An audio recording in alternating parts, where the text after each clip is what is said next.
Welcome to Mugambo FM. You can listen to our radio station on mugambo.live. Don't forget to like and subscribe. You might want to be looking at the circumstances in society that make it easier for people to receive the mark of the beast. Now, what are we seeing in our society today that we did not see more than a couple of decades ago? Well, contrary to the provisions of our Constitution, we now live in a surveillance state. It's not a conspiratorial comment. I'm not a conspiracy theorist, even though I do believe the great controversy is the greatest conspiracy that there's ever been. We now surrender our privacy the moment we go online. Nobody cares. We're tracked all over the internet. Nobody cares. If you have a new car, you are being tracked by the company from whom you purchased the car. You didn't know that, but it was written in the fine print of your sale agreement. Nissan, and I'm not picking on Nissan, I would say Nissan, but I've got to change that.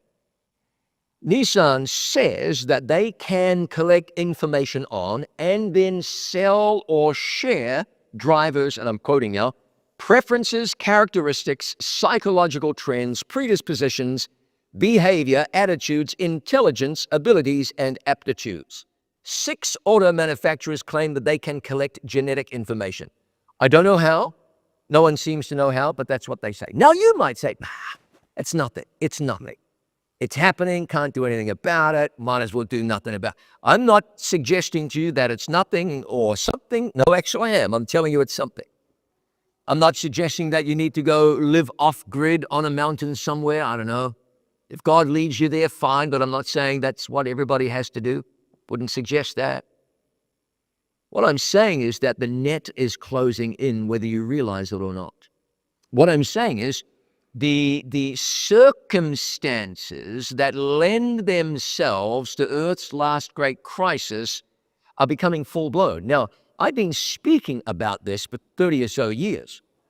And I can take you back to virtually the first presentation I ever presented on the subject of the mark of the beast. And people would come to me and say, I get it, I see it, I understand it, I believe it. But what I don't get is how it could happen. How could it happen? Well, now that we live in a surveillance state, it can happen.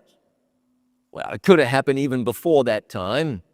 In the 1930s and 40s in East Germany, everybody was tracked and surveilled. That's because everyone around them was essentially a spy for the government. But you see, ladies and gentlemen, things have changed. The sands have shifted. Oh, and you might wonder, why would car companies collect data? Why? Come on, you know why. Follow the money. They say that by 2030, and that's only this many years from now, selling drivers' data will be worth $750 billion to auto companies. So that's why. Your phone tracks your movements. Right now, you have more than likely an app on your phone that has mapped your movements this morning. And what's interesting is you don't care. You're going to talk about it at lunch, maybe, but you're not going to go to your phone and delete any apps. And I'm not saying you should. We're at the stage now where we say, what can we do? And so we don't do really very much. We live in a society where censorship is real. No one cares, in spite of the First Amendment. We live in a society where news is propaganda. And you might say, yeah, those poor Russians, they're getting propagandized. Maybe they are. I was in another country last year on an It Is Written mission trip, and I'm a curious sort of a fella. There was news on a television in the foyer of a certain place. I wandered over and watched the news. It was in English, but it was presented by a Chinese news presenter. And I was really surprised, being familiar with the news story. I don't know what it was, but it was political in nature. And I thought, what that Chinese news presenter is telling me is not what I hear back in the United States. I thought that's propaganda. I thought either that's propaganda or I said that's propaganda. Because the Chinese would do that. But then I remembered a couple of years earlier, just after the Ukraine war broke out, I happened to flip on a TV somewhere and say, I want to find out what the latest is. And you heard the same report. Vladimir Putin is insane. He's a madman. out of his mind. And I listened to the news anchor say that, and my heart sunk. Not because I was worried about Putin. Oh, somehow I knew he was not out of his mind at all. Now, you might say he's a bad man. That's not for me to comment on. You believe whatever you want to believe. But he ain't a madman. He's not insane. And here was a news anchor looking me in the face and saying, Vladimir Putin is actually insane. I thought they're doing it to us. And then a couple of weeks later, was it a couple of weeks, the news said that members of Putin's inner circle are going to assassinate him. Well, they must be very bad shots because they haven't managed to pull it off yet. We were being propagandized. Why? Because somebody wants us all to hate Putin so they can justify a war which frankly shouldn't even be taking place. That's why. And we drink it down, or we're force-fed this every day. And you wonder how a deception as vast as the mark of the beast can happen? When the news stopped being the news, I don't know, 20, 30 years ago? Instead, you're worrying about a president. Few people believe that the president today does much more than what the president is told to do. People are wondering whether this president, because he's a Republican, or that president, because he's a Democrat, or the next president, because he or she is this or that. And we're ignoring the fact that we as frogs are in water, the temperature of which is increasing, and soon will boil without us even noticing. We can see problems around us and not recognize them for what they are. We can see that the sands have shifted under our feet, that the underpinnings of society have been altered dramatically. And yet we remain sleepwalking. Sleepwalking. Now, no sleepwalkers in my family. I remember being a kid staying at my friend Brett's house. Oh, I don't think we were asleep yet, probably not. And in walks his little brother. Walks in, rubbing his eyes, says something that didn't seem to make much sense.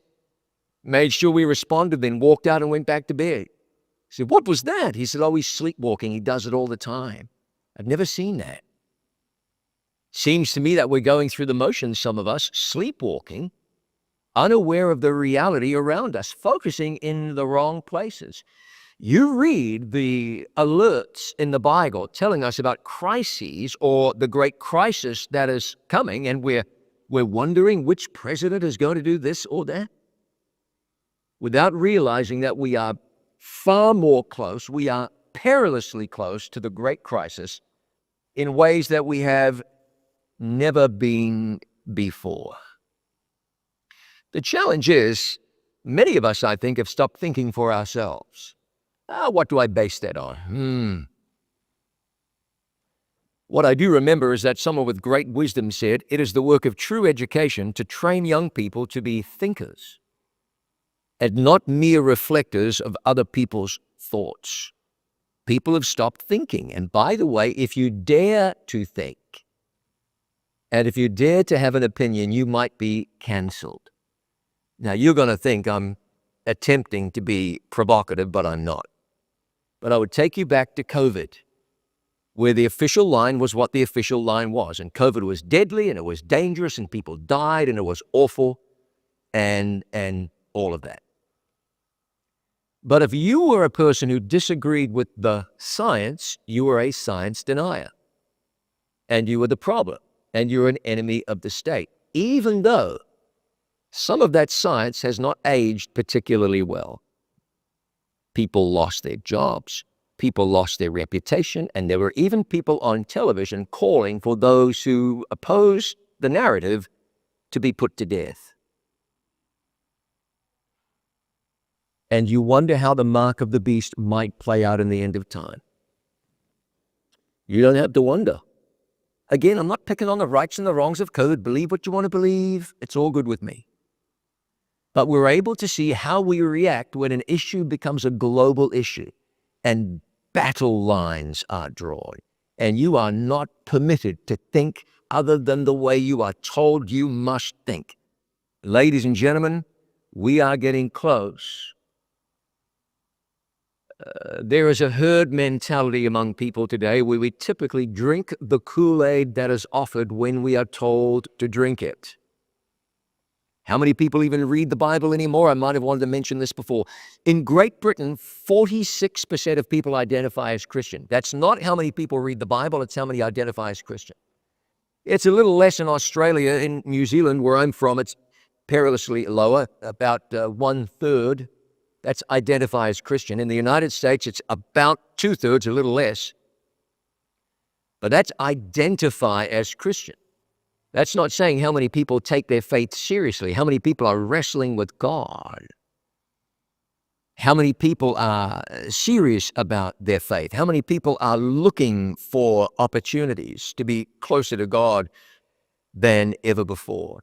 And by the way, there's another thing that I perhaps don't need to add, but I will.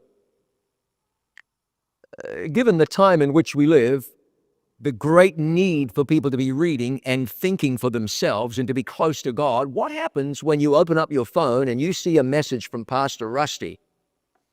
And it's not advertising the recent evangelistic series that he so capably presented, but it's a message from Pastor Rusty saying, you know, friends of Chattanooga First, we could probably afford to be a little less serious about some of these things, to be a little more like our friends in society.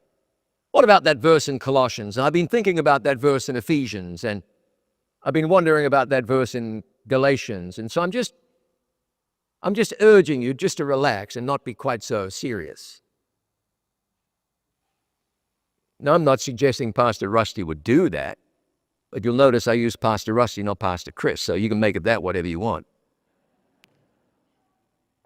But what I'm saying now is that with AI, you're going to have people telling you all kinds of things, and you'll never know what's real and what's not. Ellen White once wrote that there is coming a time that we will not even be able to believe our own senses.